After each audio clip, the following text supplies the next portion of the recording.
+2 class बेटा। आज हम नया लेसन शुरू कर रहे हैं, लेसन नंबर 9। लेसन का नाम है बेटा राजनीतिक संस्कृति और विशेषताएं। इंग्लिश में राजनीतिक संस्कृति को कहते हैं political culture, it's meaning and features. ये है बेटा आपका लेसन।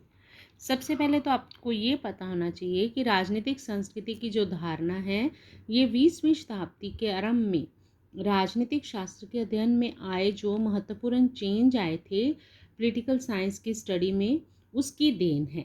और सबसे पहले 1956 में अमेरिकी राजनीतिक विज्ञानी था बेटा आलमंड। उसने इस धारणा का प्रयोग किया था।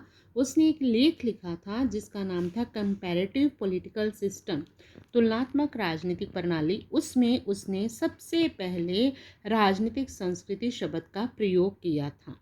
ये क्वेश्चन बेटे आपको 1 नंबर में भी आ सकता है कि राजनीतिक संस्कृति की जो धारणा है ये कब आई थी अस्तित्व में, तो बोलना है आपने। उसका आंसर है 20वीं शताब्दी के आरंभ में। और सबसे पहले किस विद्वान ने इस शब्द का प्रयोग किया, तो 1956 में अमेरिकी राजनीतिक विज्ञानी आलबर्ट ने इस धारणा का प्रयोग किया था। और किस में किया था बेटा, अपने लेख में। एक उसने लेख लिखा था तुलनात्मक राजनीतिक प्रणाली, उसमें किया था।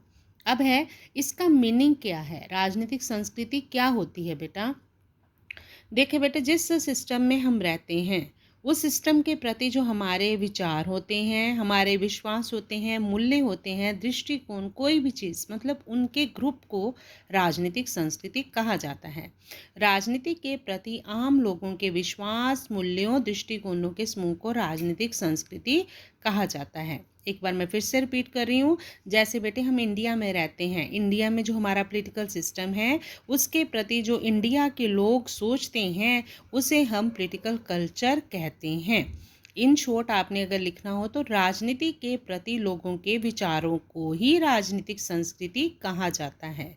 ये समय के अनुसार बदलती रहती हैं। क्यों? क्योंकि बेटा लोगों के व्यूज़ बदलते रहते हैं। आज वो किसी पार्टी के प्रति कुछ और सोचते हैं, 5 साल बाद उनके व्यूज़ हो सकता है वो चेंज हो जाएं। क्यों? क्योंकि लोगों के विचार समय समय पर बदलते रहते हैं, इसलिए पॉलिटिकल कल्चर भी चेंज होता रहता है।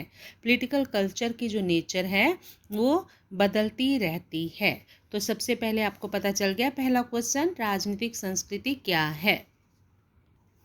नेक्स्ट क्वेश्चन है बेटा, राजनीतिक संस्कृति की परिभाषा लिखें। परिभाषा किसकी है? एलन और बॉल की। ठीक है बेटे, जब भी डेफिनेशन लिखनी है इन्वर्टेड कोमास में लिखनी है। जो मैंने मीनिंग कराया है वही डेफिनेशन है। देखा बेटा, राजनीतिक संस्कृति समाज की उन रुचियों, भावनाओं और मूल्यों से बनती है। मतलब समाज मतलब जो लोग होते हैं, लोगों की उन भावना और मूल्यों से बनती है जिनका संबंध राजनीतिक प्रणाली के साथ होता है। सेम वही चीज़ है जो मैंने अभी मीनिंग बताया कि राजनीतिक संस्कृति लोगों की भावना और मूल्यों से बनती है, जो किसके प्रति होते हैं, उनके विश्वास और मूल्य राजनीतिक प्रणाली के प्रति। राजनीतिक प्रणाली को हम सरकार भी कह सकते हैं। ठीक है बेटा, इसी डेफिनेशन को हम इंग्लिश में भी करेंगे।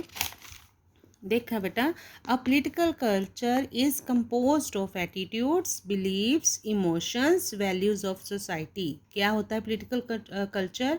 एटीट्यूड्स होते हैं लोगों के, बिलीव्स मतलब विश्वास होते हैं, इमोशंस मतलब भावनाएं होती हैं, वैल्यूज मतलब मूल्य होते हैं। किसके बेटा? सोसाइटी के, समाज के।